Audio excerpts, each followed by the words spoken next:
राजस्थान के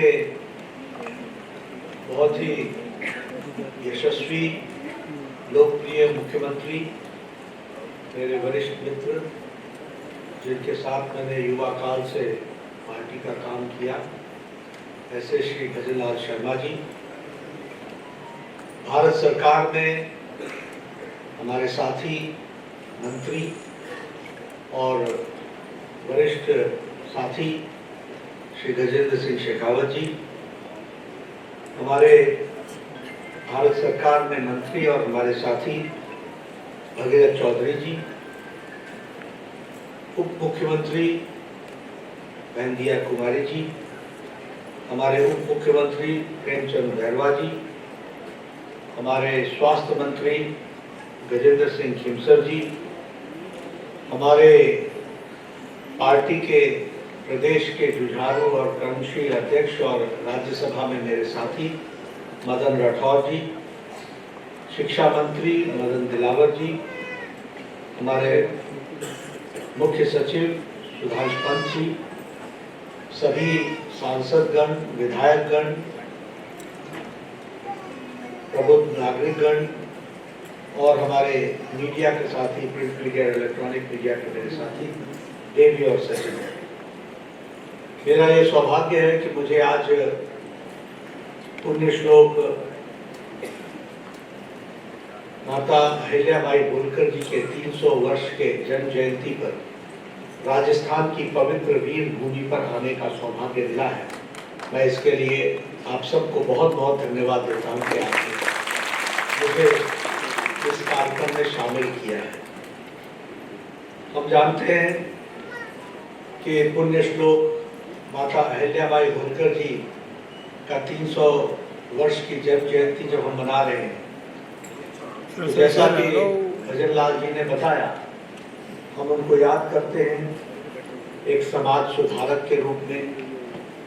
हम उनको याद करते हैं जिन्होंने भारत की परंपरा, भारत की संस्कृति, भारत की विरासत, उसको संजोने का काम किया, उसको पुनर्जागृत करने का काम किया। हम सब जानते हैं कि उन्होंने किस तरीके से सामाजिक न्याय की लड़ाई लड़ी, और सबसे बड़ी बात यह है कि आज से 300 साल पहले जब महिला उत्पीड़न एक समाज की व्याप्त ग्रसित समस्या थी, उस समय उन्होंने महिलाओं के उत्थान के लिए काम को आगे बढ़ाया। यह जीवन का उनका सबसे बड़ा लक्ष्य बना, इसको भी हमको ध्यान में रखना चाहिए।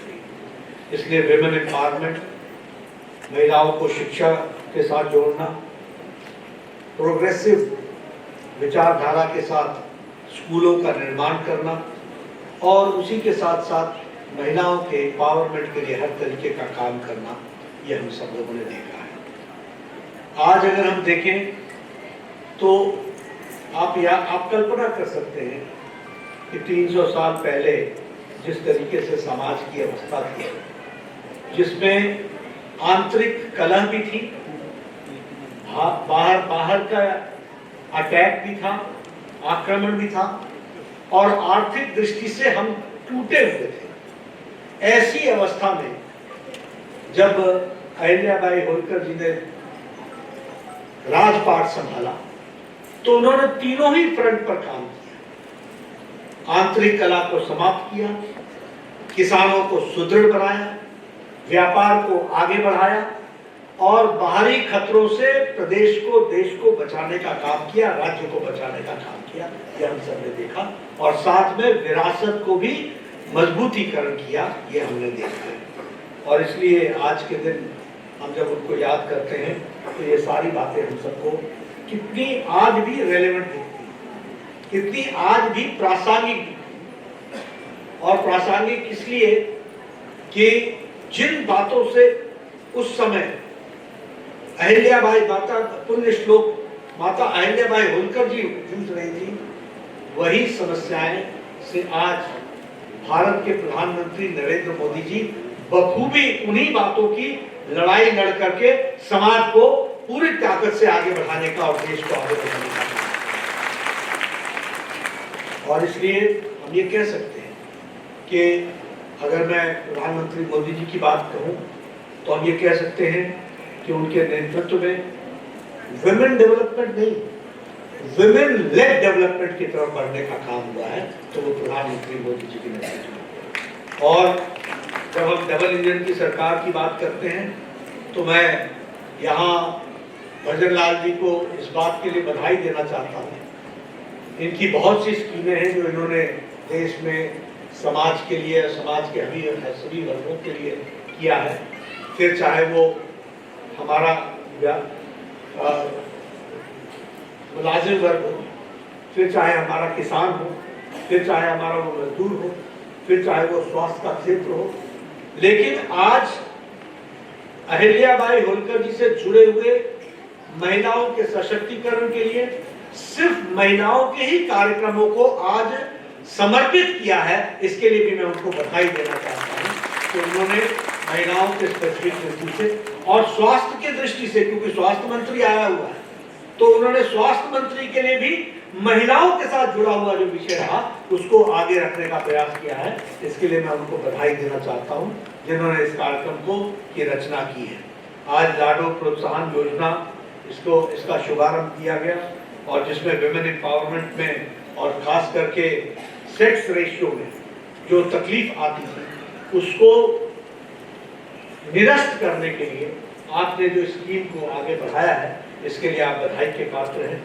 उसी तरीके से आपने अगर अहिल्याबाई होलकर जी के से आपने प्रेरणा ली और उस समय उन्होंने विमेन एजुकेशन को एम्पावरमेंट के लिए आगे बढ़ाया था, तो आपने भी स्कॉलरशिप स्कीम में, फिर चाहे वो शेड्यूल ट्राइब के प्री मैट्रिक स्कॉलरशिप हो, फिर चाहे वो सैनिटेशन वर्कर्स के प्री मैट्रिक स्कीम हो, और फिर चाहे वो बालिका दूरस्थ शिक्षा योजना हो, और उसमें हर एक में आपने डिस्टेंस लर्निंग को भी आपने सपोर्ट किया, लेकिन साथ साथ आपने उनको आर्थिक दृष्टि से भी मजबूती पहुंचाने का प्रयास किया है।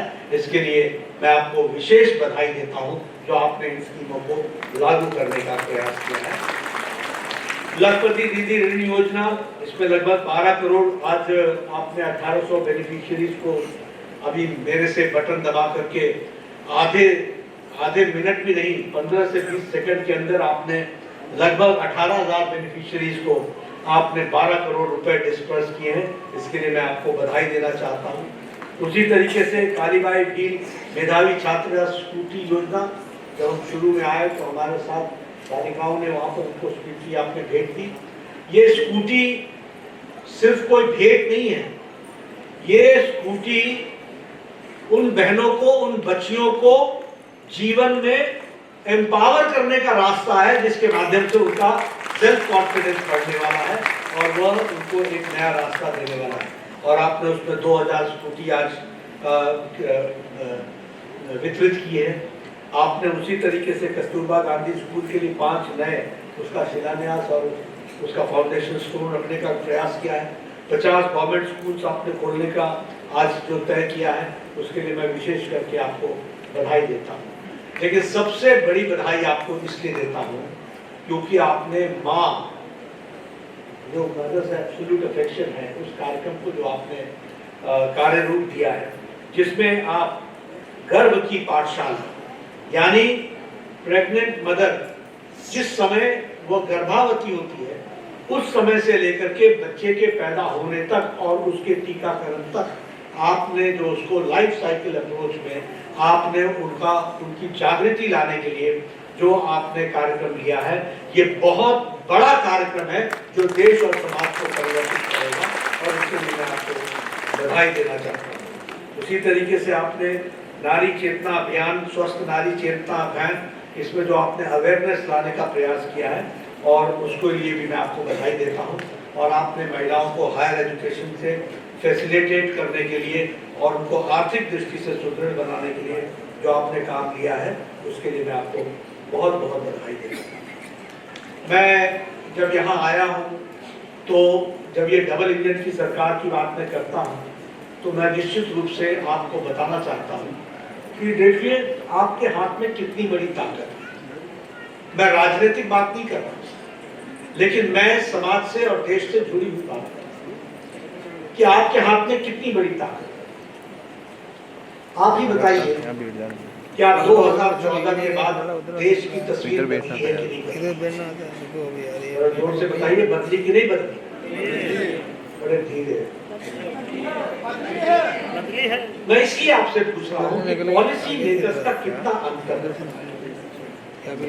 हमको इस बात को समझना है। नीचे झुक कर जाऊँ ना, हम भी उसी खतरे में थे।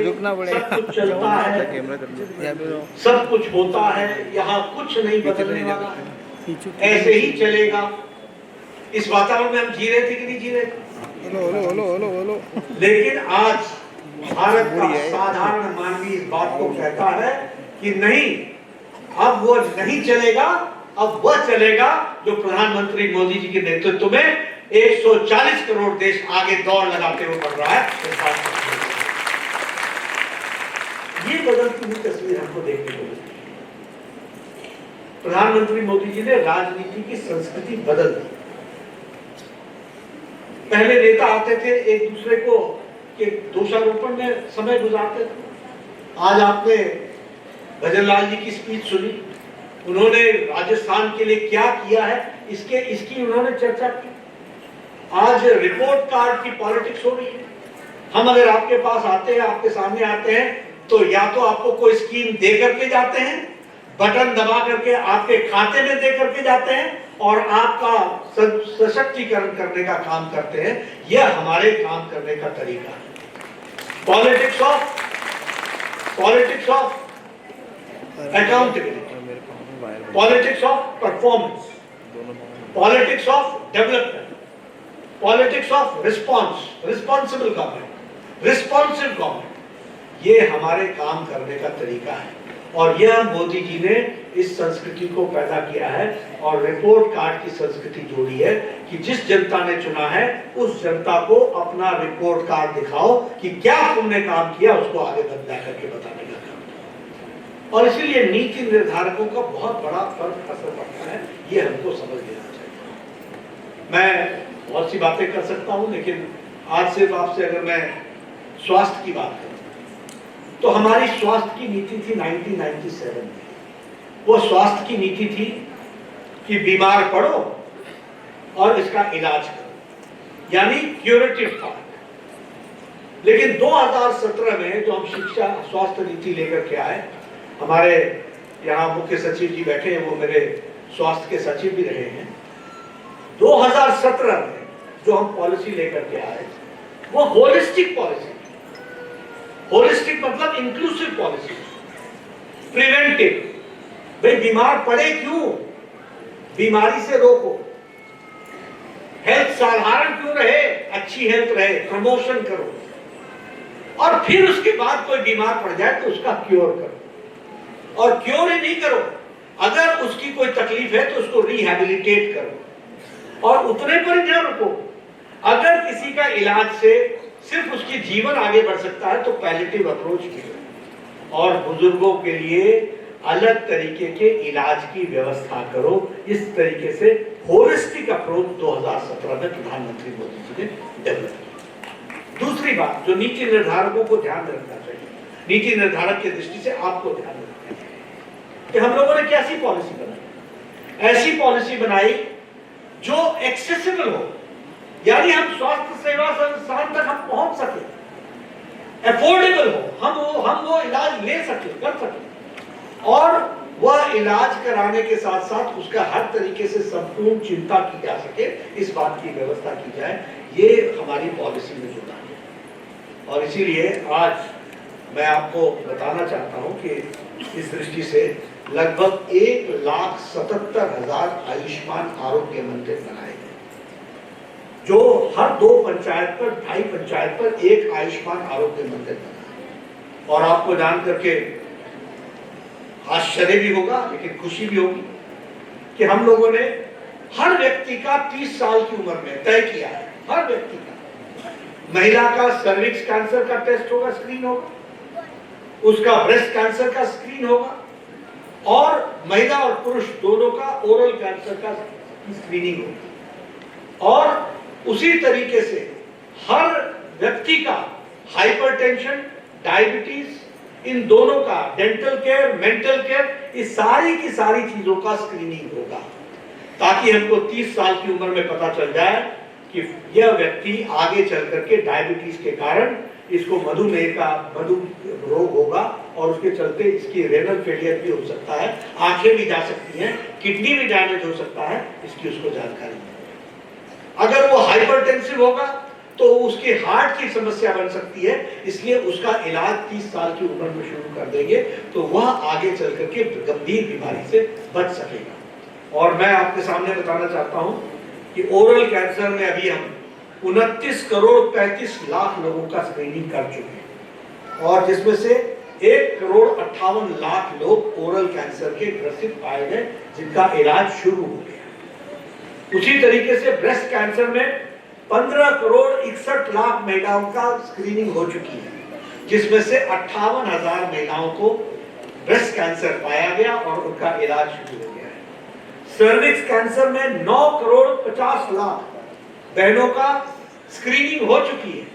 ये ऐसे नहीं है जो बीमार हुए तब आए, नहीं, वो स्वस्थ थे लेकिन उनकी स्क्रीनिंग में पता चला कि इनको सर्विक्स कैंसर हो सकता है और उसमें 58,000 लोगों का ट्रीटमेंट शुरू हुआ। इस तरीके से हमने प्रिवेंटिव पार्ट को आगे बढ़ाने का कोशिश किया। डायबिटीज में 35 करोड़ लोगों की स्क्रीनिंग हुई है और 2 करोड़ 57 लाख लोग पाए गए हैं जो डायबिटीज के मरीज हैं। उसी तरीके से हाइपरटेंशन में 35 करोड़ लोगों की स्क्रीनिंग हो चुकी है जिसमें 4 करोड़ 28 लाख लोग हाइपरटेंशन के मरीज हैं। और आप बताइए ये 10 साल में बदलता भारत है कि नहीं? कभी सोचा था कि आपको घर से बुला करके ये स्क्रीनिंग करा करके और इस तरीके से हम स्वास्थ्य के दृष्टि से उन लोगों को जो जीवन में आगे जाकर खतरे की घंटी पर बैठे थे उनका इलाज शुरू कर दिया? तो यह हमको ध्यान में रखना चाहिए कि नीति निर्धारक बहुत महत्वपूर्ण होता है, उसको हमको समझना चाहिए। इसलिए नीति निर्धारक कौन हो वह आपको ध्यान में रखना चाहिए। ये भजन लाल शर्मा जी को बैठाना मुख्यमंत्री के पद पर यह विषय नहीं है।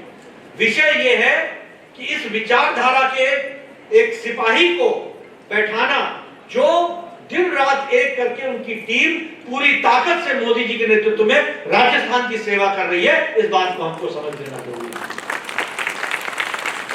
आपने अन्य सरकारें भी देखी, वो किस तरीके से सरकार चलाते रहे वो भी आपने देखा है, आपको पता है उनकी सोच क्या थी।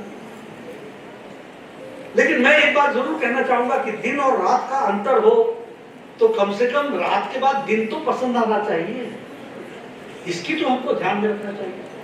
और मैं कई बार बोलता हूं, उजाले का महत्व तभी समझ में आता है जब अंधकार की त्रासदी देखी हुई है।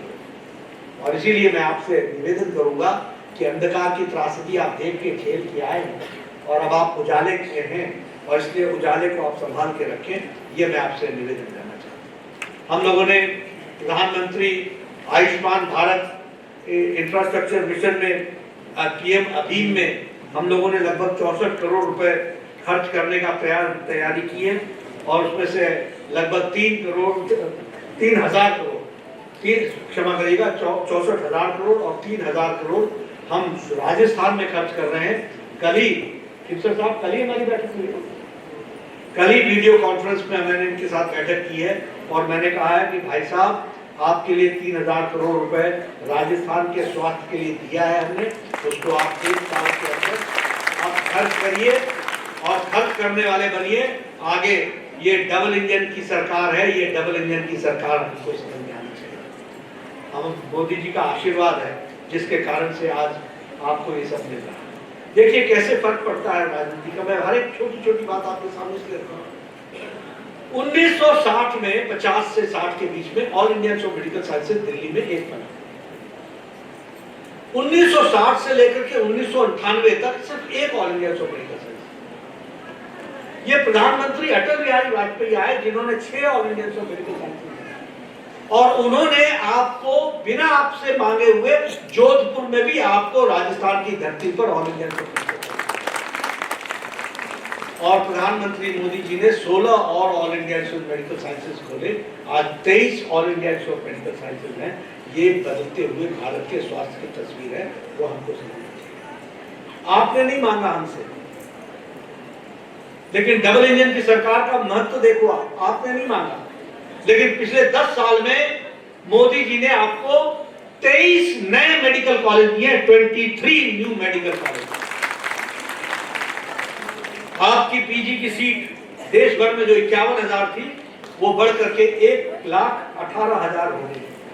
पोस्ट ग्रेजुएट की सीट जो 31,000 थी वो 74,000 हो गई। और फिर भी हम चैन से बैठ नहीं रहे हैं। हमने 5 साल के अंदर 75,000 नए पीजी सीट्स देनी है, नए यूजी और पीजी सीट्स देनी है, यानी हम मेडिकल कॉलेज को बनाने वाले हैं। आपने कभी सोचा था कि बाड़मेर में मेडिकल कॉलेज खुलेगा? कभी किसी नेता ने हिम्मत की थी मांग करने की? आपने कभी सोचा था कि भरतपुर में मेडिकल कॉलेज खुलेगा?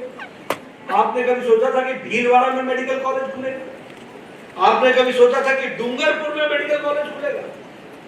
कभी किसी ने सोचा था कि सीकर में मेडिकल कॉलेज खुलेगा? वो हमारे एमपी साहब थे, वो आए थे सुमेधानंद जी, उन्होंने कहा एक बिल्डिंग हमारे पास है, आप अगर मेडिकल कॉलेज खोल देंगे। मैंने कहा ये मोदी जी की सरकार है, एप्लीकेशन लेकर के आओ और आपको तो पता होगा 15 दिन के अंदर हमने नया मेडिकल कॉलेज सीकर खोल दिया था। हमने कभी सोचा था कि बांसवाड़ा में मेडिकल कॉलेज खुलेगा, अलवर में मेडिकल कॉलेज खुलेगा, चित्तौड़गढ़ में मेडिकल कॉलेज खुलेगा, जैसलमेर में मेडिकल कॉलेज खुलेगा? आप बताइए, करौली में मेडिकल कॉलेज खुलेगा, श्री गंगानगर में मेडिकल कॉलेज खुलेगा, सिरोही में मेडिकल कॉलेज खुलेगा, बूंदी में मेडिकल कॉलेज खुलेगा, टोंक में, हनुमानगढ़ में, यहाँ कभी सोचा था कि मेडिकल कॉलेज खुलेगा? डिग्री कॉलेज खोलते खोलते तो उनकी सरकारों की सांस फूल जाती थी डिग्री कॉलेज खोलने में, और हमने मेडिकल कॉलेज की झड़ी लगा दी, 23 मेडिकल कॉलेज खोल करके दिए हैं। ये आपको इसलिए आपको हमने एग्जिस्टिंग मेडिकल कॉलेज में 4 सुपर स्पेशलिटी ब्लॉक्स दिए, 200 करोड़ रुपए के बीकानेर में, उदयपुर में, कोटा में, जयपुर में, और 200 करोड़ रुपए खर्च किए। और इतना ही नहीं, जो चल रहे मेडिकल कॉलेज हैं उसमें हमने अंडर ग्रेजुएट की 750 सीटें दी हैं और पोस्ट ग्रेजुएट में 1,467 सीटें दी हैं। तो इस तरीके से हम लोगों ने कोशिश की है कि मेडिकल के एजुकेशन की दृष्टि से हमने एक प्रयास किया है। मैं यहाँ आपके साथ एक बात और कह देना चाहता हूँ। प्रधानमंत्री मोदी जी लगातार तीसरी बार प्रधानमंत्री बने। जब पहली बार बने थे तो उस समय मैं वर्ल्ड हेल्थ असेंबली के चेयरपर्सन भारत को मिला था, तो वो चेयर करने का मौका हमको मिला। उस समय हम कहते थे यूनिवर्सल हेल्थ केयर, यानी हम हेल्थ की एश्योरेंस करेंगे, हम सबको एश्योर करेंगे हेल्थ देने का। और उस समय हमको लगता था पता नहीं हम कर पाएंगे कि नहीं कर पाएंगे, लेकिन आपको जानकर खुशी होगी कि मोदी जी के नेतृत्व में दुनिया का सबसे बड़ा health assurance scheme Ayushman Bharat 63 crore लोगों को, भारत की 40% आबादी को हर साल 5 लाख रुपए का गंभीर बीमारी से लड़ने के लिए हेल्थ कवर दिया जा रहा है आयुष्मान भारत के तहत। और इस बार हम लोगों ने प्रधानमंत्री वय वंदन योजना के तहत कोई भी व्यक्ति जिसकी उम्र 70 साल से ऊपर की हो जाए तो जिंदगी जब तक वो अंतिम सांस नहीं लेगा, किसी भी जाति का हो, किसी भी आर्थिक क्राइटेरिया का हो, गरीब हो, अमीर हो, सबको मोदी जी के तरफ से जब तक वो अंतिम सांस नहीं लेता 5 लाख रुपए का हेल्थ कवर उसको दिया जाएगा। यह कार्यक्रम यहाँ तो इंश्योरेंस कंपनी भी 60 साल के बाद इंश्योरेंस देना बंद कर देती है, और प्रधानमंत्री मोदी जी ने 70 साल से ऊपर के लोगों के लिए 5 लाख रुपए का हेल्थ कवर दिया है। इसलिए मित्रों, स्वास्थ्य की दृष्टि से, ये विमेन एम्पावरमेंट की दृष्टि से, हर चीज की, हर स्कीम को उठा करके आप देखेंगे उसमें महिलाओं ने 50% से ज्यादा हिस्सेदारी की। और अब तो हमें खुशी है आपके साथ ये शेयर करते हुए, जब मैं अहिल्याबाई होलकर जी की जन्म शती 300 साल की जन्म शताब्दी मना रहे हैं, तो हमें खुशी है ये बोलते हुए कि अगली पार्लियामेंट जो 2029 में बनेगी उसमें 33% महिलाएं एमपी होंगी। इस तरीके का काम होने वाला है। इसलिए आपका ज्यादा समय न लेता हुआ मैं आपको फिर से बहुत बहुत शुभकामनाएं देता हूं। मुझे मालूम है कि महिलाओं को काफी देर से आप आई हुई हैं और आज आपको आपके खातों में भजन लाल जी ने बड़े बटन दबा करके एक सेवा करने का काम किया है। आपका सशक्तिकरण होगा, इसके लिए आपको विशेष करके मैं बधाई देना चाहता हूं। और अहिल्या भाई होलकर जी से प्रेरणा लेकर के जिस तरीके से समाज में हम महिलाओं का सशक्तिकरण करने का प्रयास कर रहे हैं, उसकी छोटी सी तस्वीर हमने और भजन लाल जी ने आपके सामने रखने का प्रयास किया है। आपने बहुत शांति से हमारी बात सुनी, आपका बहुत बहुत धन्यवाद। जय भारत, जय भारत।